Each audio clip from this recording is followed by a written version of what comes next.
If your kitchen drain has started smelling like something crawled in there and died, and you have already poured the expensive stuff down it twice this month, I want to tell you about a conversation I overheard at a plumbing supply counter about 15 years ago.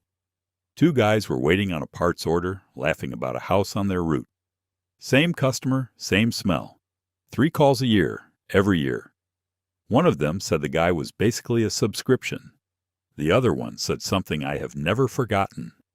He said the smell was never really the problem, and that customer was never going to fix the problem, because nobody was ever going to sit down and tell him what it actually was.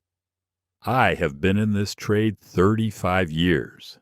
That fix costs about $1 and sits on a shelf in every drugstore in America.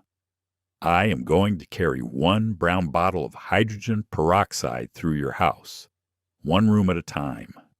Bathroom sink, toilet tank, toilet bowl, kitchen drain, disposal, and then a part of your sink you have almost certainly never cleaned in your life. Stay with me to that one, because it is behind about half the smells I have ever been called out for, and hardly any homeowner knows it is there. Number 1. That bottle does a completely different job than the thick jug under your sink, and understanding the difference is where the money is. Caustic drain openers work by chemical burn. Lye and sulfuric acid-based products throw off heat and eat through hair and grease by force.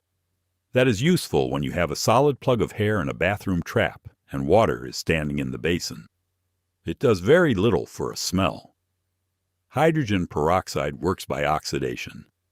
Oxidation means it hands off a loose oxygen atom to whatever organic material it touches, and that reaction rips apart the cell walls of bacteria. Peroxide is not a clog remover. It is a bacteria killer. Almost every drain odor in an American house comes from biofilm. Biofilm is the slimy black layer of living bacteria coating the inside wall of your pipe, feeding on soap scum, skin cells, toothpaste, and grease. It is alive, and it produces the sulfur gas you are smelling. Burning a hole through the middle of that layer with a caustic cleaner leaves the coating on the pipe wall completely intact. Killing it does not. I have snaked bathroom lines that ran perfectly the day I left and smelled exactly the same 3 weeks later. The homeowner thinks the repair failed. The repair worked fine. The blade cut a channel through the middle, and the living layer on the wall closed the gap back up because nothing ever killed it. Number 2. Peroxide breaks down into plain water and oxygen, and that is the entire reason it is safe to send into a septic system. Look at what it is made of. Water is 2 hydrogen and 1 oxygen. Peroxide is 2 hydrogen and 2 oxygen. That 1 extra oxygen atom is loosely held, and it is the part doing the killing. Once it reacts, what continues down your pipe is water. Now compare that to chlorine bleach. A septic tank is a living machine. It works because a bacterial colony inside digests solids and turns them into liquid and sludge. Bleach does not stop working at the toilet. It travels down the line to the tank and kills off a share of that colony. Do it often enough, and solids stop breaking down. The tank fills years early, and you are looking at a pump-out bill you should not have had yet. Pumping runs $300 to $600 in most of the country. Peroxide in normal household amounts arrives at that tank as water. The colony never knows it was there. By normal amounts, I mean the ounce or 2 per drain I will lay out shortly, not a gallon dumped down at once. Enough oxidizer arriving all together will knock back a septic colony the same as anything else would. Small and regular beats large and occasional every time, in that tank and in your pipes both. Number 3. Half a cup of peroxide in the toilet tank kills the black gunk and the pink film without wrecking the rubber inside. Take the lid off your tank and look at the water line. A black slime ring or a pink or orange film means 2 different organisms are living in there. The black is mold and bacteria feeding on still, room temperature water that sits there for hours at a time. The pink is Serratia marchescens, an airborne bacteria that settles into any wet, undisturbed spot and colors it. That is why the same pink shows up in the tank, in the bowl, and in your shower grout during the same week. Pour half a cup in, leave it 20 minutes, and flush. The oxygen release lifts the film off the porcelain and off the plastic. Do that once a month, and the tank simply stays clean. But the real reason this matters is what happens to the rubber in there, which brings me to the next one. Number 4. That blue tablet you drop in the tank is quietly costing you more than any plumber ever has. Those in-tank bleach pucks sit in standing water releasing chlorine continuously, around the clock, for months at a stretch. The flapper at the bottom of your tank is rubber. That is the hinge seal that lifts when you push the handle and drops back to hold water in. The refill tube, the tank ball, the seals on the flush valve, all rubber or soft plastic. Constant chlorine makes rubber go hard, then chalky, then it quits sealing. I have pulled flappers out of tanks with tablets in them that crumbled in my hand like a dry biscuit. Now put a number on that. A flapper that no longer seals lets water trickle from the tank into the bowl around the clock. A silent leak like that can run 200 gallons a day. Depending on your water rate, that is somewhere between $8 and $30 a month, and it can run a full year before anyone catches it because it never makes a sound. Nearly every toilet manufacturer will void a warranty over in-tank tablets. Peroxide does not touch rubber at all. That is the whole trade. Number 5. When you pour peroxide into a drain and it foams up white, that foam is telling you something specific, and it is worth learning how to read. Peroxide only fizzes when it meets organic material or an enzyme called catalase, which living tissue and bacteria are loaded with. Pour it on a clean stainless steel counter and nothing happens at all. Pour it on a cut and it goes white instantly. Same chemistry in your pipe. So that foam is a live test. Heavy, sustained foam climbing up toward the strainer means a thick biofilm layer in the first several inches of that drain. A small fizz that settles in a few seconds means the pipe is reasonably clean. No reaction whatsoever means one of two things. Either that drain is actually clean or your bottle is dead, and I will show you how to tell those apart before we are done. I use that reaction to check my own work.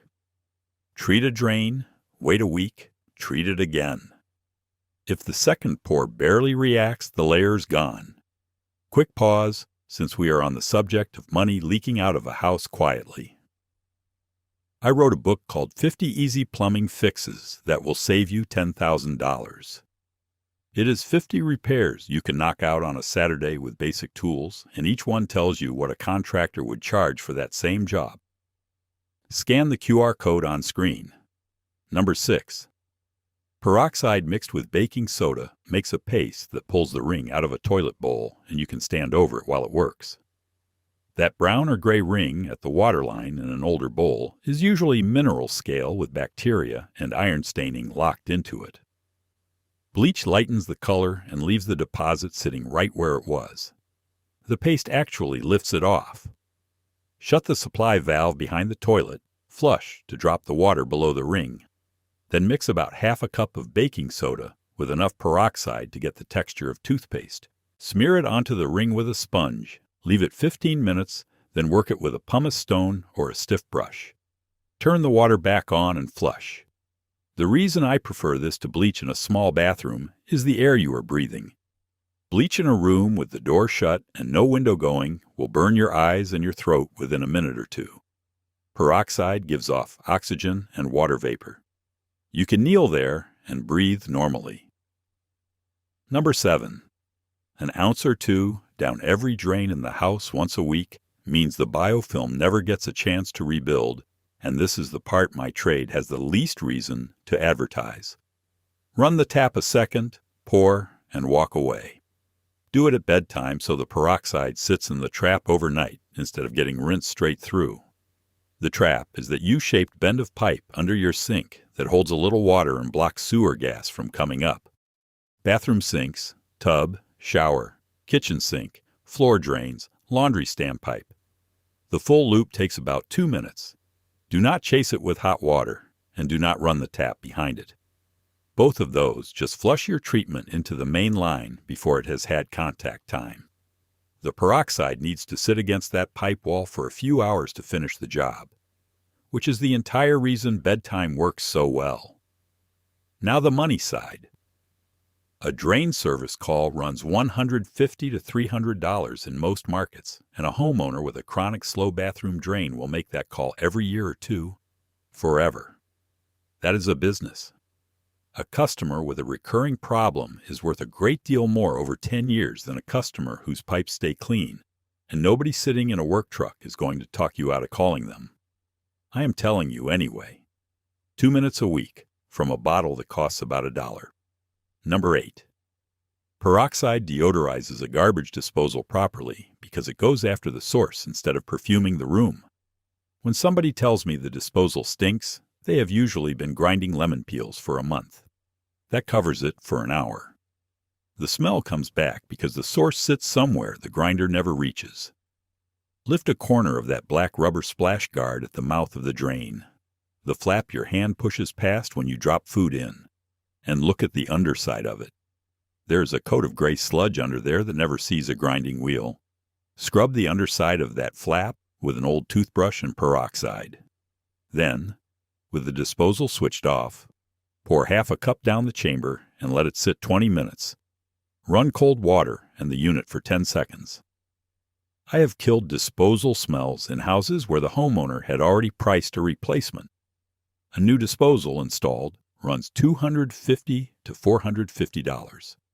The bottle handled it. Number 9.